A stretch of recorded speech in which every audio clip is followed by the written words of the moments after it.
Ruskin Bond is an Indian author of British descent. A Face in the Dark by Ruskin Bond. The scene is set in a pine forest on the outskirts of the hill station of Shimla. Mr. Oliver, an Anglo-Indian teacher who was still a bachelor, was returning to his school late one night.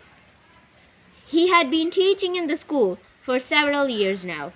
He used to take a stroll into the town in the evening and return after dark, while taking a shortcut through the pine forest.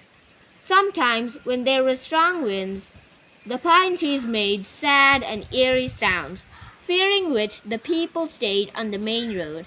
But Mr. Oliver was not a nervous or imaginative person.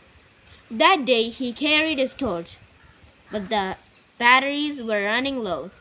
The flickering light fell on the figure of a boy. The boy was sitting on a rock. His head hung down. He held his face in his hands and his body shook convulsively. It was a strange, soundless weeping. Mr. Oliver went up to the boy and asked, "What are you doing out here, boy?" The boy did not reply. Mr. Oliver told him to look up, and when the boy looked up, Mr. Oliver's facial expression changed, giving way to horror. The boy did not have a face. He had no eyes, ears, no mouth, no features at all. This was where the story should end, but for Mr. Oliver, it didn't. He ran blindly through the trees, gasping for breath, and he shouted for help. He stumbled up to the watchman, and he told him about the incident.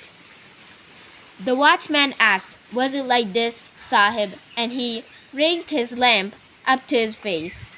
The watchman had no eyes, no ears, and no features at all. That's when the wind blew the lamp out. Thank you.